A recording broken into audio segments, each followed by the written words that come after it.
Welcome to this episode of the Harpreet Singh show.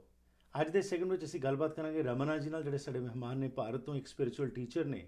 ਤੇ ਪਹਿਲਾਂ ਅਸੀਂ ਇਹਨਾਂ ਨਾਲ 2 ਐਪੀਸੋਡ ਜੋ ਕੀਤੇ ਉਹਦੇ 'ਚ ਇਹਨਾਂ ਨੇ ਫੋਕਸ ਕੀਤਾ ਸੀ, ਇਹਨਾਂ ਨੇ ਆਪਣੀ ਪਹਿਚਾਣ ਤੁਹਾਨੂੰ ਦੱਸੀ, ਤੇ ਉਸ ਦੇ ਨਾਲ ਨਾਲ ਅੱਜ ਜੋ ਸਮਾਜ ਦੇ ਵਿੱਚ ਸਾਡੇ ਸਾਹਮਣੇ ਸਮੱਸਿਆਵਾਂ ਨੇ, ਕਿਸ ਤਰ੍ਹਾਂ ਅਸੀਂ ਓਵਰਵੈਲਮ ਹੋ ਜਾਂਦੇ ਉਸ ਤੋਂ, ਤੇ ਕਿਸ ਤਰ੍ਹਾਂ ਅਸੀਂ ਆਪਣੇ ਆਪ ਨੂੰ ਸਟੇਬਲ ਕਰਨਾ ਹੈ।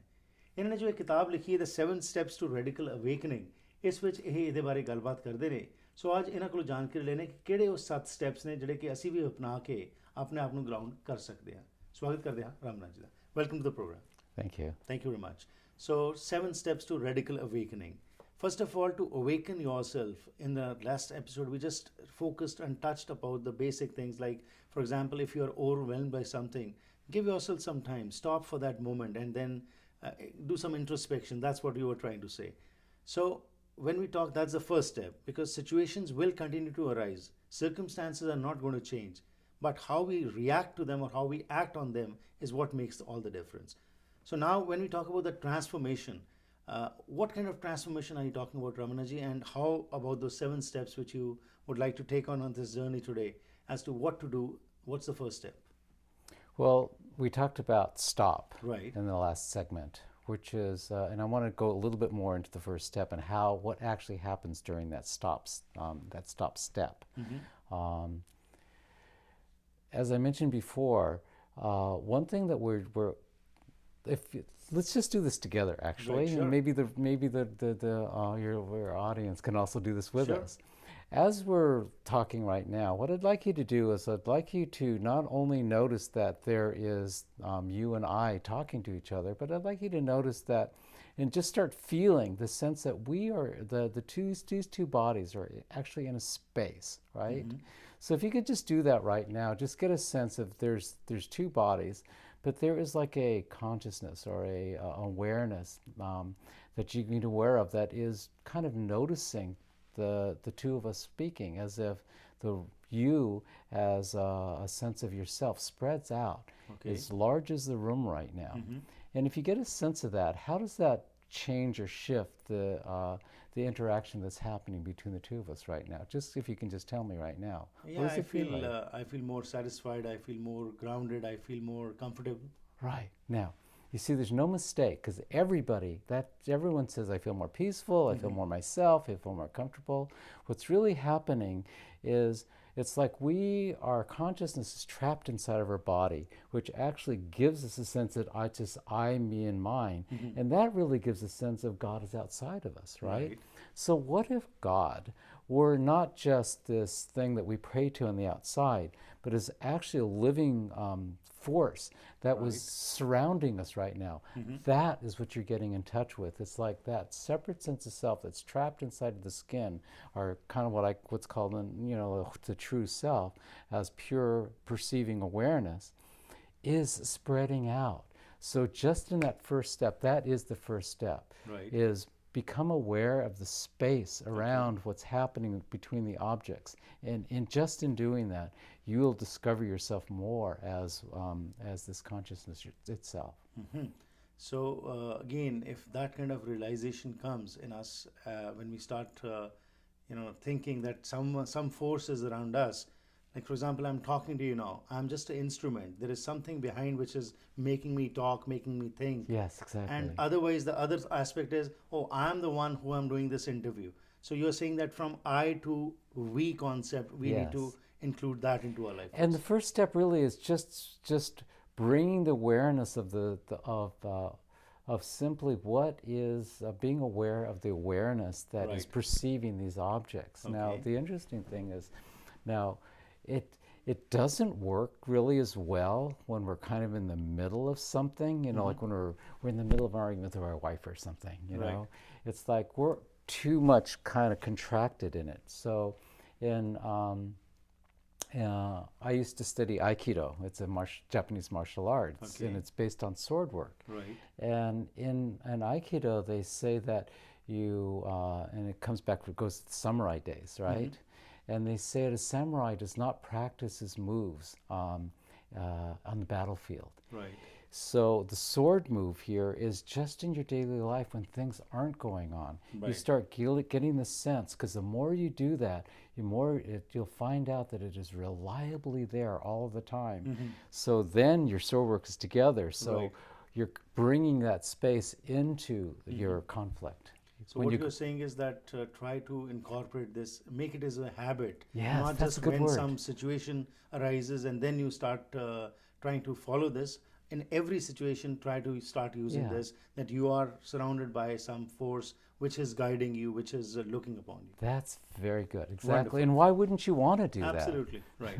So this is the first step. Yes. Okay, what's the next step? The next step is one of the things that we kind of get us caught up in ourselves, our separate sense of self, is the actual sense of like who we are is inside of our head.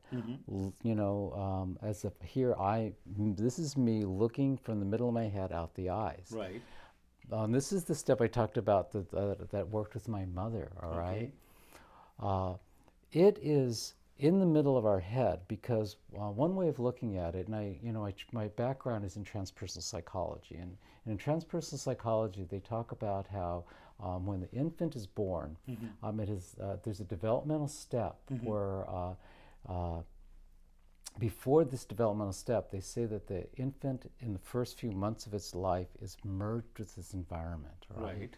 Well, that is a feeling of oneness, isn't it? Okay. So they say that there is this where the child finds its autonomy by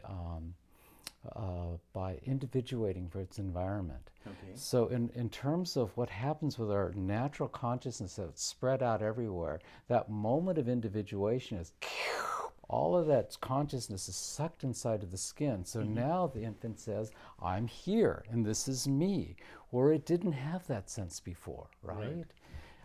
That's why I call that the first step in conditioned perception, because before we had a natural perception, of oneness. I would like to elaborate on this a little bit more. Let's go for a short break. We'll be back and learn more from you about the second step as to how we need to start working on this particular aspect. Thank you for telling us about this, and we'll be back after this short break. So ਹੁਣ ਤੱਕ ਜੋ ਅਸੀਂ ਗੱਲਬਾਤ ਕੀਤੀ ਉਸ ਦੇ ਵਿੱਚ ਜੀ ਨੇ ਦੱਸਿਆ ਹੈਗਾ ਉਹ ਹੈਗਾ ਕਿ ਅਸੀਂ ਇਹ ਹਮੇਸ਼ਾ ਹੀ ਆਪਣੇ ਮਨ ਵਿੱਚ ਗੱਲ ਬਿਠਾ ਕੇ ਰੱਖੀ ਕਿ ਕੋਈ ਐਸੀ ਫੋਰਸ ਸਾਡੇ ਆਸ-ਪਾਸ ਹੈਗੀ ਏ ਜਿਹੜੀ ਸਾਨੂੰ ਵੇਖ ਰਹੀ ਏ, ਜਿਹੜੀ ਸਾਨੂੰ ਗਾਈਡ ਕਰ ਰਹੀ ਏ। ਜਦੋਂ ਇਹ ਮਨ ਵਿੱਚ ਗੱਲਬਾਤ ਬੈਠ ਜਾਏਗੀ ਤਾਂ ਉਸ ਦੇ ਨਾਲ ਅਸੀਂ ਜਦੋਂ ਵੀ ਕੋਈ ਓਵਰਵੈਲਮਡ ਹੋ ਰਹੇ ਹਾਂ ਕਿਸੇ ਸਿਚੁਏਸ਼ਨ ਦੇ ਕਾਰਨ, ਅਸੀਂ ਥੋੜ੍ਹਾ ਜਿਹਾ ਆਪਣੇ ਆਪ ਨੂੰ ਇਹ ਆਸ਼ਵਾਸਨ ਦਾਂਗੇ ਕਿ ਮੈਂ ਇਕੱਲਾ ਹੀ ਨਹੀਂ ਬਲਕਿ ਉਹ ਰੱਬ ਪਰਮਾਤਮਾ ਜਿਸ ਵਿੱਚ ਵੀ ਸਾਡੀ ਆਸਥਾ ਹੈ ਉਹ ਸਾਨੂੰ ਗਾਈਡ ਕਰ ਰਹੀ ਹੈ। ਦੂਸਰਾ ਸਟੈਪ ਵਿਸਥਾਰ ਵਿੱਚ ਹੋਰ ਜਾਣਕਾਰੀ ਲੈਣੇ ਇਸ ਬ੍ਰੇਕ ਤੋਂ ਬਾਅਦ। ਰੈਮੀਡੀਓਜ਼ ਐਂਡ ਕੰਪਨੀ ਦੇ 18 ਵਕੀਲ ਆਪਣੇ ਕਿੱਤੇ ਵਿੱਚ ਮਹਾਰਤ ਰੱਖਦੇ ਹਨ ਅਤੇ ਐਂਥਨੀ ਰੈਮੀਡੀਓਜ਼ ਦੇ 30 ਸਾਲ ਦੇ ਤਜਰਬੇ ਹੇਠ ਕੰਮ ਕਰਦੇ ਇਹ ਵਕੀਲ corporate business, family law, wills, estate, real estate, business mergers ਅਤੇ ਐਕੁਜ਼ੀਸ਼ਨਸ ਬਾਰੇ ਸਹੀ ਸਲਾਹ ਦਿੰਦੇ ਹਨ। ਵੈਂਕੂਵਰ ਡਾਊਨਟਾਊਨ ਵਿੱਚ ਕਾਮਯਾਬੀ ਤੋਂ ਬਾਅਦ ਹੁਣ ਸਰੀ, ਬਰਨਬੀ ਤੇ ਰਿਚਮੰਡ ਵਿੱਚ ਵੀ ਇਹ ਸੇਵਾਵਾਂ ਦੇ ਰਹੇ ਹਨ। ਇਹਨਾਂ ਦੇ ਦਫ਼ਤਰ ਚੰਡੀਗੜ੍ਹ, ਮਨੀਲਾ ਤੇ ਸ਼ੰਘਾਈ ਵਿੱਚ ਵੀ ਹਨ।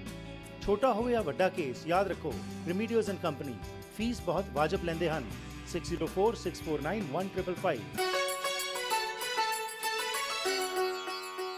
Once again, welcome back to the program. ਅੱਜ ਦੇ ਸੈਗਮੈਂਟ ਵਿੱਚ ਰਮਨਾ ਜੀ ਸਾਡੇ ਨਾਲ ਸਾਂਝ ਪਾ ਰਹੇ ਨੇ ਕਿ ਕਿਹੜੇ ਉਹ 7 ਸਟੈਪਸ ਨੇ ਜਿਨ੍ਹਾਂ ਨੂੰ ਕਿ ਅਸੀਂ ਅਡਾਪਟ ਕਰਕੇ ਖੁਸ਼ੀਆਂ ਪ੍ਰਾਪਤ ਕਰ ਸਕਨੇ ਤੇ ਆਪਣੇ ਆਪ ਨੂੰ ਸਟੇਬਲ ਕਰ ਸਕਨੇ ਆ।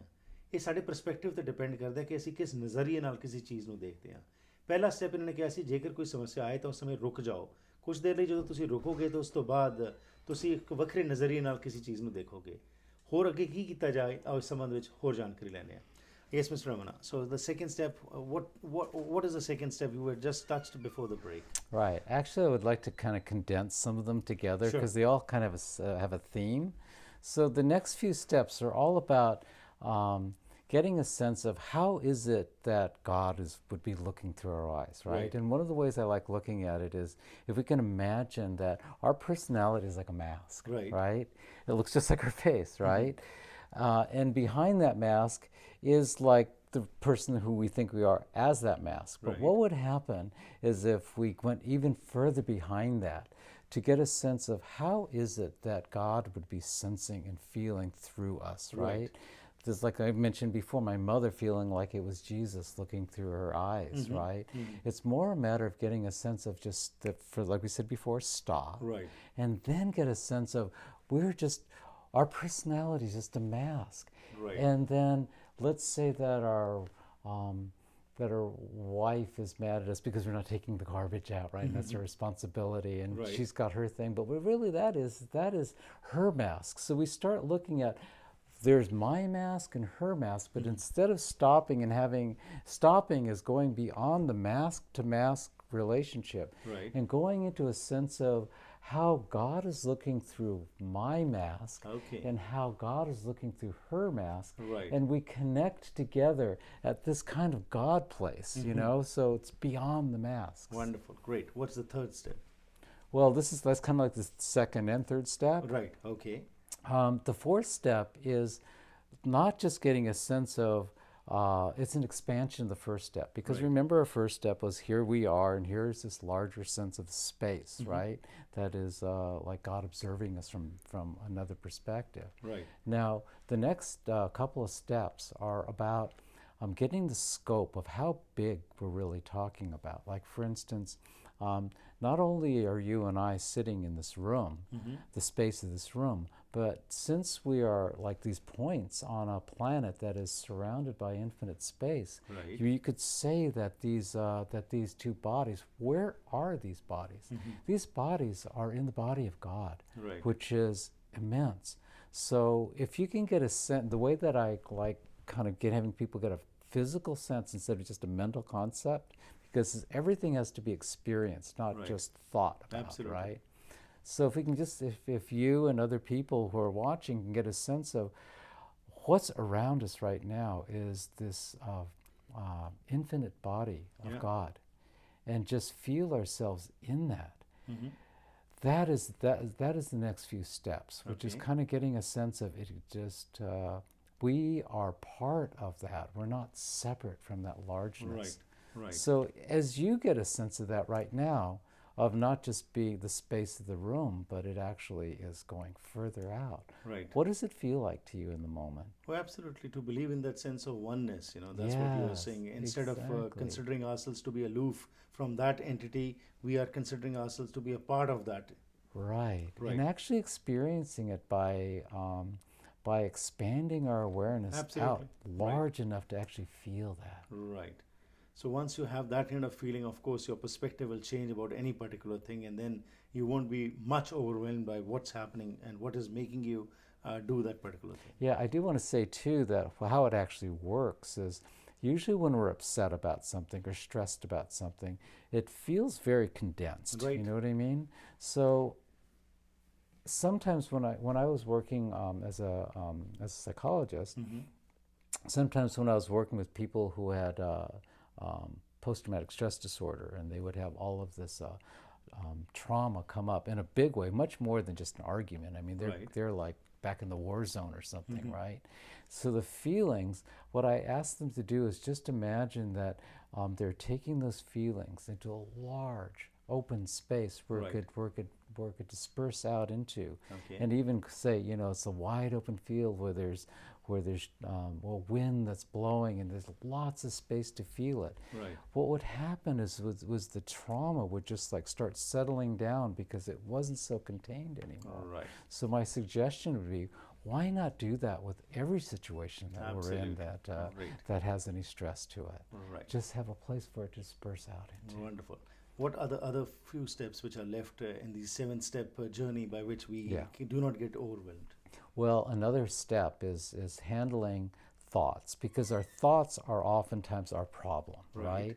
Our thought, I call it a thought-feeling bundle, where there's strong feelings that come with a thought, and all of a sudden we're just reacting, right? So one of the things we've kind of been conditioned to do is like to get a sense of our thoughts are all in our head. Right. So this actually comes from the teachings of Ramana Maharshi. What he says is that that the thoughts really are not inside the head. Right. That they're being observed in a larger space of consciousness. That if you are aware of the space, he says, that thoughts are arising out of, then you won't be so identified with the space. Right. So, so the sixth step is actually getting a sense of just feeling thoughts not being in the head, but like, if you're having some thoughts right now, get a sense that they're happening somewhere in some nebulous place, and we could say the mind of God, Okay. rather than inside of the head. Right. All of a sudden, those thoughts aren't controlling us anymore. And then the seventh step is Ramana Maharshi says that that God, as the true self, is everywhere. Right. Nowhere it isn't. But he said it actually, even though it's everywhere, he says you can actually experience it right here in the Right. chest. It's as a place where it centers itself. In fact, he says that the true self lives in the heart of all living beings. Right. And it can be felt as a central place of every place. So the last seventh step Right. is to simply go into that place of the heart and feel the God in the heart, inside of us, as well as being everywhere. Great. It's a wonderful aspect which you have covered, and definitely I think the viewers will benefit from this, because it's just changing your perspective and Yes. realizing this and experiencing it. And of course, by experience, this will be much more overwhelming rather than just listening to. But anyways, thank you very much for your time Yes, and very for well this said. information. Thank you very much. Thank you. ਸੋ ਜੋ ਅੱਜ ਅਸੀਂ ਗੱਲਬਾਤ ਕੀਤੀ ਉਸ ਦੇ ਵਿੱਚ ਰਮਨਾ ਜੀ ਨੇ ਸਾਨੂੰ ਇਹੀ ਦੱਸਿਆ ਹੈਗਾ ਕਿ ਕਿਸ ਤਰੀਕੇ ਨਾਲ ਅਸੀਂ ਆਪਣੇ ਸਿਚੁਏਸ਼ਨਸ ਨੂੰ ਬਦਲ ਸਕਨੇ ਆ ਸਿਰਫ ਆਪਣੇ ਥਾਟ ਪ੍ਰੋਸੈਸ ਨੂੰ ਚੇਂਜ ਕਰਕੇ। ਇਹ ਐਕਸਪੀਰੀਅੰਸ ਦੇ ਨਾਲ ਆਫ ਕੋਰਸ ਇਹ ਚੀਜ਼ਾਂ ਹੁੰਦੀਆਂ ਨੇ, ਲੇਕਿਨ ਸ਼ੁਰੂਆਤ ਕੀਤੀ ਜਾ ਸਕਦੀ ਹੈ ਛੋਟੇ ਛੋਟੇ ਸਟੈਪਸ, ਜਿਸ ਤਰ੍ਹਾਂ ਇਹਨਾਂ ਨੇ ਦੱਸੇ ਕਿ ਜਦੋਂ ਕੋਈ ਸਮੱਸਿਆ ਆ ਰਹੀ ਹੈ ਤਾਂ ਸਮੱਸਿਆ ਦੇ ਉੱਤੇ ਹੀ ਫੋਕਸ ਨਾ ਕੀਤਾ ਜਾਏ, ਆਪਣਾ ਪਰਸਪੈਕਟਿਵ ਚੇਂਜ ਕੀਤਾ ਜਾਏ। ਇਹ ਆਸ-ਪਾਸ ਜੋ ਸਾਡਾ ਰੱਬ ਵਸਦਾ ਹੈਗਾ, ਜਿਸ ਵਿੱਚ ਵੀ ਅਸੀਂ ਬਿਲੀਵ ਕਰਦੇ ਹਾਂ, ਉਸ ਨੂੰ ਇਹ ਪ੍ਰੋਬਲਮ ਦੇ ਦਿੱਤੀ ਜਾਵੇ। ਜਦੋਂ ਇਹ ਪ੍ਰੋਬਲਮ ਨੂੰ ਅਸੀਂ ਆਪਣੇ ਦਿਮਾਗ 'ਚੋਂ ਕੱਢ ਕੇ ਬਾਹਰ ਕੱਢਾਂਗੇ ਤਾਂ ਸਾਡਾ ਨਜ਼ਰੀਆ, ਸਾਡਾ ਜਿਹੜਾ ਸੋਚ ਹੈ, ਉਸ ਦੇ ਵਿੱਚ ਇੱਕ ਤਬਦੀਲੀ ਆਏਗੀ। ਅਤੇ ਇਹ ਖੇਡ ਸਿਰਫ ਸੋਚ ਦੀ ਹੈਗੀ ਹੈ ਕਿ ਕਿਸ ਤਰੀਕੇ ਨਾਲ ਅਸੀਂ ਇਹ ਤਬਦੀਲੀ ਲਿਆਉਣੀ ਹੈ। ਇਸ ਵਾਸਤੇ ਇਹ 7 ਸਟੈਪਸ ਇਹਨਾਂ ਨੇ ਦੱਸੇ, ਆਸ ਕਰਦੇ ਹਾਂ ਕਿ ਜ਼ਰੂਰ ਇਸ ਦਾ ਵੀ ਅਸੀਂ ਬੈਨੀਫਿਟ ਲਾਂਗੇ।